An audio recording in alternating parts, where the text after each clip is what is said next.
Maraming salamat. Kayo bahagi pa rin po ng ating pag-welcome back, ika nga, kay Ate Pia dito sa Kaitanen Action. Tayo'y narito po sa Pia. Ito'y isang special portion. Ang ibig sabihin po ay Pia's Instant Answers. Na ang ibig sabihin po ay may 10 katanungan pero pipili lamang si Ate Pia sa pamamagitan ng mga balls na ito ng 5 katanungan para kanyang sagutin. Yan po ang mga katanungan na maaaring sagutin ni Ate Pia pero 5 lamang dyan ang kanyang sasagutin. Umpisa na natin dun sa una. Ate Pia, pumili ka ng first ball. Football ang number 3. Thank you, Kuya Boy. Badong Manalili, as a candidate in this senatorial election, what would you say is the most valuable lesson you learned? I would say it's humility. Kasi kahit the first time I ran, sino ba ako para tumakbo? There's only 12 slots available. 12, and we are more than 100 million Filipinos. Sino ba ako para piliin ng mga tao? Pinasa Diyos ko yun. So even ngayon na ika-4 ko na pagtakbo, and of course, I have enough belief in myself naman. Meron naman akong pride naman sa trabahong nagawa ko. Pero at the end of the day, choice pa rin ng tao yun eh. 'Di ba? Kung ma-appreciate nila yung trabaho ko, gusto ba nila yung pinapakita kong pagkatao ko. So at the end of the day, it's humility kasi it's up to the people, it's up to God. And come to think of it, Kuya Boy, no? Baka design talaga democracy at saka elections na pagdaanan talaga. Kasi kailangan pag leader ka, as Ate said, di ba, may pride ganyan. Pero kailangan may ka rin, may diba? check di ba? May check din sa iyo. So, humility. Thank you, Ate, for that answer. Gusto ko yung sagot na yon dahil ang una mong reaksyon kasi parang, ay, sigurado na yan sa dami ng kanyang nagawa. Matino naman yan eh. Di ba, yung, you know, and you're proud of what you've done. You're proud of what you've achieved. But, you know, when you go through contemplation, during and even during the election day itself and after, tama ka, Ate Pia, choice pa rin. So you surrender yourself, di ba, to the decision of God and the people. Kaya mahalaga yung word na pagpapakumbaba.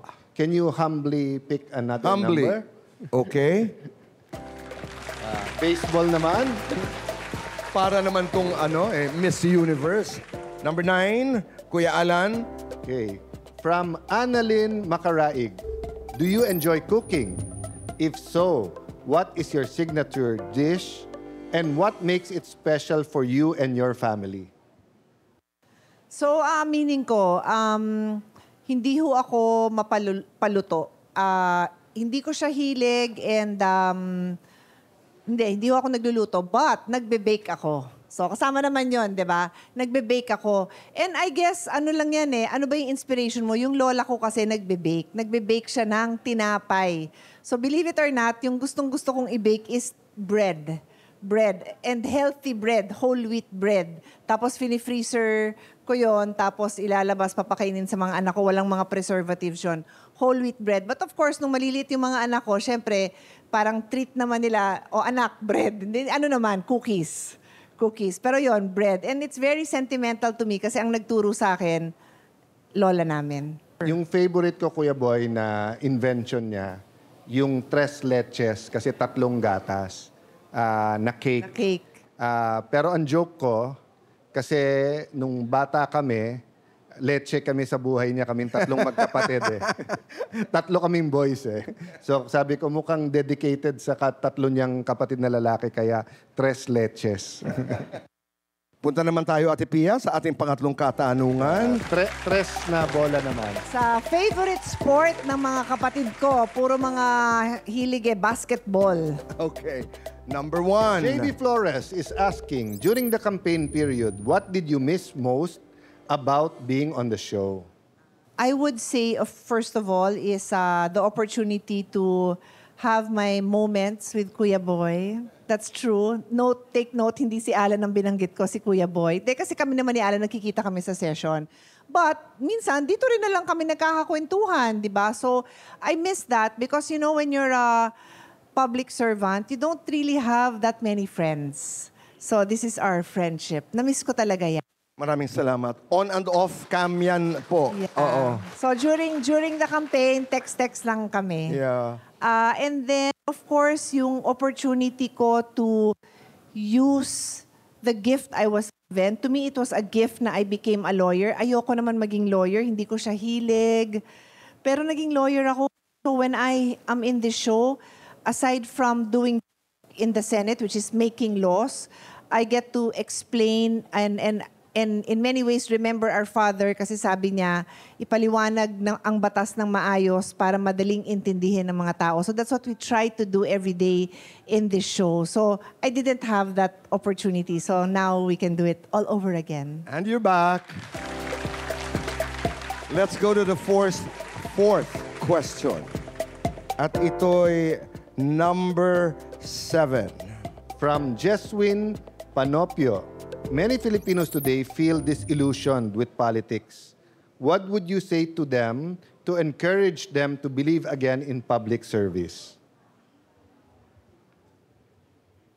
First of all, I would say, I feel you. Kasi nadidisillusion din ako minsan. Minsan, lalo na pag si Alan, sasabihan ko na, ba't naman nagkaganito? Like, when you read the news, nakakalungkot din talaga. Tao lang din ako, and nanay din ako na, paano na yung future ng mga anak ko kung ganito tayo parate, kung yung nakikita ko na yung mga policies na, let's be about it, diretsuhan na. Galit na galit po ako sa vapes. Ayan, dami nating kabataan sa audience. Galit ako sa vapes kasi 10 years ago, wala naman ganyan eh. Tapos ang ginawa ng mga cigarette company, sabi nila pati sa mga magulang, pati sa mga policy makers like us, mas healthy yan, yan ang ipromote natin, yan ang gamitin nyo. Hindi totoo yun, nakakamatay yun. So I fight this battle every day. I get so tired kasi makikita ko na ina-advertise, tapos nakita ko bata, nagve-vape. It's very frustrating. So I feel you, yung sense of disillusionment, but it always starts with us, di ba? Find one thing na you're proud na makakontribute ka ng ganon. Let's go to the last question, Aripia. At ito ay number 4. Kuya Alan, please. From Lika Calberto.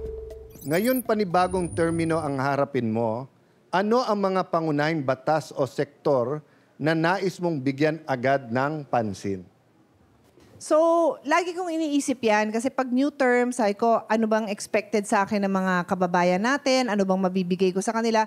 So, ang sasagutin ko dyan is, ano ba lumabas sa bibig ko nung huling katanungan? Example ko was about health, di ba? Yung vape, nakakasama yan sa kalusugan natin. So, that's close to my heart. Kahit pumikit ako, I can talk about healthcare anytime, any day. And ang inspiration ko dyan, kasi we are all humans eh, ask yourself, what inspires me? What makes me cry? What makes me laugh? In my case, it's the life of our father, the late Senator Rene Cayetano, and the life of my son, kasi nawalan ako ng anak. And it's because nagkasakit sila pareho, nagkasakit. So pinaglalaban ko yun, hindi ako doktor, ako ay abogado, pero yun yung passion ko na paano ko magagamit yung pagka-abogado ko to make good policy. So healthcare is my passion. Improving the lives of children, of women. Of course, yung mga athletes, guest natin parati, mga athletes na nai-inspire din tayo sa kanila.